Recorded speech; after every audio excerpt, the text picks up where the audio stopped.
Welcome to MarcusG.TV. I'm Chef Marcus Giuliano. I'm a chef on a mission. Today's mission is the dangers of the 80-10-10 diet. This is the 80-10-10 diet. This is the book by Dr. Douglas Graham. 80-10-10 means 80% of your calories from carbohydrates, specifically fruit, 10% fat, 10% protein.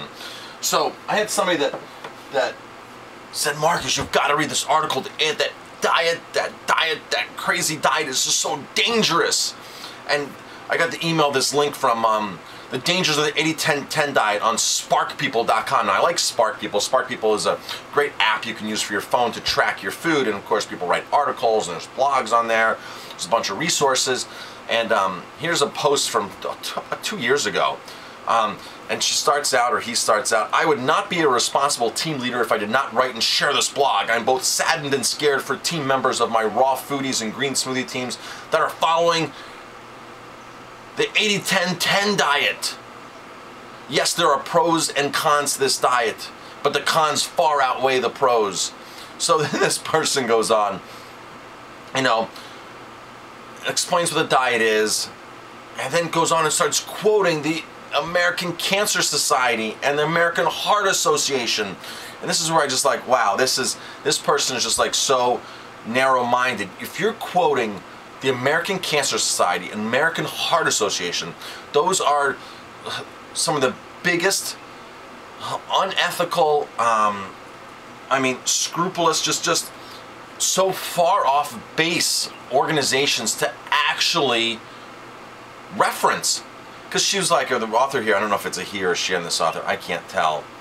However, the author's like, this blog post is like, they state that 30%, you need 30% of your fat, 30% of your daily intake of calories as fat. 30%! That is a massive amount of fat. So when all these diets out there compare, like, oh, you lose weight on this, every diet you start, you're going to lose weight because you're taking yourself off of this standard American diet, which is fried foods, a lot of refined carbohydrates, like potato chips that are loaded with fat and loaded with salt and all these chemicals, and you start avoiding and being conscious. So any change you make, you're gonna lose weight. That's just why every diet works in the beginning, right? Because you're changing, you're going from your worst possible scenario to maybe the second worst possible, third worst possible scenario. So you're improving. It's like, smoking 4 packs of cigarettes a day and then smoking 3 packs or 2 packs. Of course it's improvement because you're at 4 packs a day. So yeah, you might feel better just smoking 2 packs, but it's still not the ideal regime to be smoking 2 packs of cigarettes a day. So any diet out there is going to work in the beginning for the fact of you're at your low point and it's caused you've hit the fulcrum, it's caused you to make change. So, that being said, this author here is quoting the American Cancer Society and the American Heart Association. They don't want people to get well because they get a constant stream of funding. A lot of people would be out of jobs if they came out and said, eat carrots, eat veggies, eat more whole grains, get rid of the fat in your diet. They'd be out of jobs. The research is there, the evidence is there, the cures, the healing things are there. But they keep taking more money for scientific research, for laboratory tests, for tests on medicine, tests for pharmaceutical companies. It is such a scam to see how the pharmaceutical drugs get passed and get researched and developed. They claim that it takes like $3 billion to make a drug. This is the money they're putting towards research. Now, $3 billion is way off. That's what the pharmaceutical companies complain or state because they need money for funding, right? But in actuality, sometimes those figures are overinflated by 12 times that. So $3 billion may not be $3 billion. It can only be $300 million, okay? Still, $300 million is a ton of money to develop drugs that aren't helping the problem.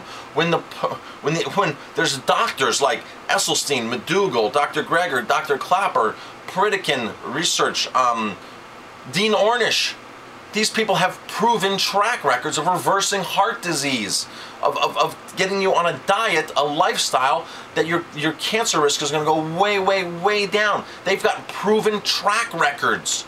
But the ADA or the ACS, American Cancer Society, doesn't want anything to do with that. The American Heart Association, they don't want anything to do with that because they're there for funding from big, big money.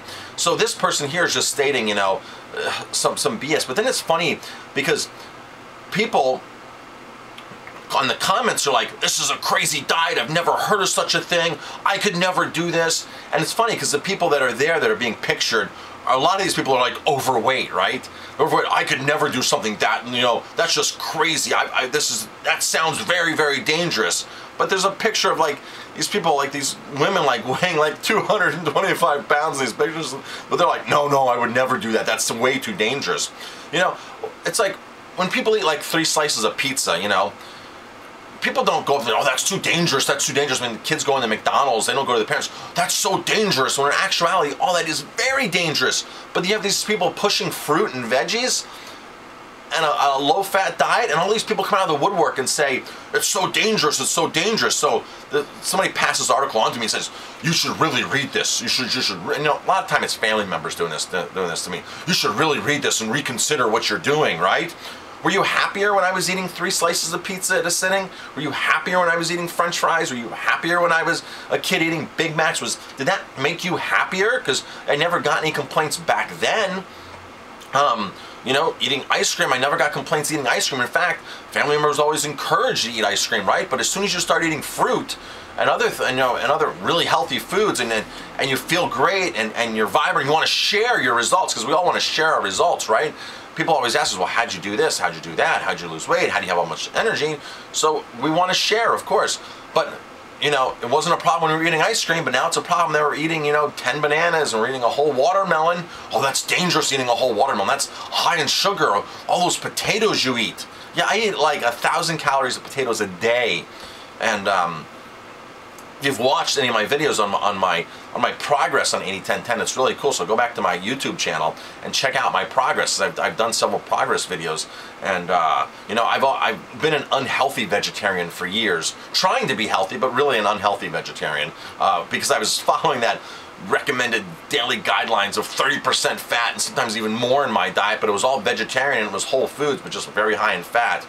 So you know, so I simply made a comment on here, you know, I wish they'd research the doctors before you make comments on stuff like this, and before you actually open your mouth, you know, why don't you like educate yourself on the doctors that are actually making a difference in the world, the doctors that are actually healing people, the doctors that have the highest success rates, and figure out what they're doing. Because we figured out and I left this in the comment on here, because you figured out what they were doing, they're all on this macronutrient ratio of 80% carbs, 10% fat, 10% protein. They're not all raw, they're not all fruit-based, but they work in beans, they work in grains, rice pasta. There's other things that you can actually work in besides just fruit and veggies if you're going to follow that macronutrient ratio of 80-10-10. You have all these people that I know have not read any of those books. They're just on here commenting like this and just agreeing with the author, like, oh my gosh. You know, I'm a big fan of vegetarianism. I am a vegetarian, I'm vegan myself, but I read the paleo books. I read all the books. I've read the Dr. Atkins books. I have Dr. Atkins on the behind here. I have all those books. I've read them. I educate myself on everything. So when I do make a comment, when I do bash or criticize or view an opinion on another diet, at least I've read the book. I've read the Zone Diet. I've read the Eat for Your Blood Type. I've read all those. I've even tried Eat for Your Blood Type. So I've read those. I've educated myself. But you have a lot of people that are just so one-sided and saying, you know, that's dangerous. I know nothing about it, but it's super dangerous. Don't try it because you're gonna do major damage. Don't try it at all. And yet you're looking at these people like, well, what are you doing, right? So dangerous of the 80-10-10 diet. You know, you really have got. With the internet now, anybody can post anything, you know? That's what it's for. It's there to post, it's learn, share, spread ideas. But, you know, when you become critical of things, you really have to research all the sides. You know, I've read Cordain's book. I've read these books. You know, I know what works for me. I know what works best for me. I know several of my friends that are on the 80-10 diet, and they've changed their life, becoming a vegan, becoming a low-fat vegan, a whole foods plant-based eater. It's changed their lives, okay? And it seems like the people that are criticizing me and my friends are the people that are overweight, the people that are miserable, very miserable, the people that can't get their act together, the people that are on all these medications, and it's just like, why are you criticizing me when you're the one with all the problems? So, 80-10-10 diet, dangers of the 80-10-10 diet. The real danger of the 80-10-10 diet, here's the real danger, okay? There's people uneducated out there about how to do it properly, And they're the ones out there that are going and bashing the diet, or that don't know anything about the diet that are bashing the diet. That's the biggest danger, is not being educated about the 80-10-10 diet. I'm Chef Marcus Giuliano. Thanks for watching. If you like my video, please hit like, subscribe to my channel, and pass it on. I can't stop it tonight. This epidemic, I'm trying to fight. Blood pressure's rising now. It's in the danger zone. Somebody help me, I'm about to go terminal. It's an epidemic, all the